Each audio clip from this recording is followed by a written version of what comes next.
Alappuzha saint Joseph college അന്താരാഷ്ട്ര nano technology seminar സംഘടിപ്പിക്കുന്നു. ജനുവരി 9 മുതൽ 11 വരെയാണ് സെമിനാർ നടക്കുക.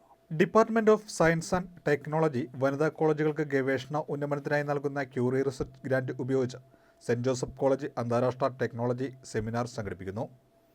ആലപ്പുഴയുടെ മണ്ണിൽ സ്ത്രീകളുടെ വിദ്യാഭ്യാസത്തിനും ഉന്നമനത്തിനുമായി കൺവെൻഷൻ സിസ്റ്റേഴ്സിന്റെ നേതൃത്വത്തിൽ പ്രവർത്തിക്കുന്ന സെന്റ് ജോസഫ് കോളേജ് ആലപ്പുഴയിലെ സ്ത്രീകൾക്ക് വലിയ പിന്തുണയാണ് 70 വർഷത്തോളമായി നൽകി വരുന്നത്. ജനുവരി 9 ആലപ്പുഴ രൂപതാ ബിഷപ്പും കോളേജ് പേട്രനുമായ reverend doctor James Raphael Anaparambil conference ഉദ്ഘാടനം ചെയ്യും.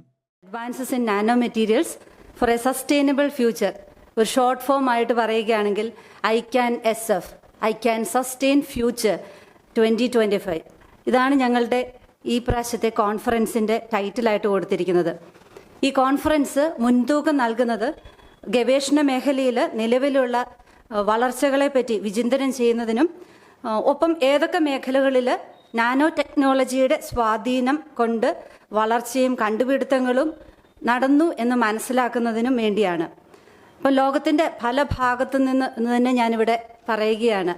കാരണം ജർമ്മനിയിൽ നിന്നും സൗത്ത് കൊറിയയിൽ നിന്നും അതുപോലെ ഇന്ത്യയുടെ പല ഭാഗത്തു നിന്നുമായിട്ടുള്ള പല സയൻറ്റിസ്റ്റുകൾ ഈ പ്രോഗ്രാമിന് അടുത്ത 3 ദിവസങ്ങളിലായിട്ട് 9, 10, 11 ദിവസങ്ങളിലായിട്ട് സെയിൻറ്റ് ജോസഫ്സ് കലാലയത്തിൽ വരികയും നാളിതുവരെ അവരിലൂടെ ലോകത്തിന് ലഭിച്ചിട്ടുള്ള അഡ്വാൻസസ് ആയിട്ടുള്ള കാര്യങ്ങൾ, നാനോ ടെക്നോളജിയിലുള്ള കണ്ടുപിടുത്തങ്ങൾ വന്നു ചേരുന്ന എല്ലാവരുമായിട്ട് ഷെയർ ചെയ്യുകയും ഒരു ഡിസ്കഷനിലൂടെയും ചർച്ചകളിലൂടെയും അത് ബാക്കിയുള്ളവരുമായിട്ട് പങ്കുവെക്കുന്ന ഒരു ഉത്സവ ദിവസമാണ് സെയിൻറ്റ് ജോസഫ്സ് കോളേജിൽ ഈ 3 ദിനങ്ങളായിട്ട് കരുതുന്നത്. 9-ാം തീയതി 10 തൊട്ട് 11 വരെയാണ് ഇനാഗുറേഷൻ പ്രോഗ്രാം ഉള്ളത്. പ്രോഗ്രാം ഇനാഗുറേറ്റ് ചെയ്യുന്നത് നമ്മുടെ ആലപ്പുഴ രൂപതയുടെ മെത്രാനും സെയിൻറ്റ് ജോസഫ്സ് കോളേജിൻ്റെ പേട്രനുമായിരിക്കുന്ന right reverend doctor James Raphael Anaparambil പിതാവാണ്.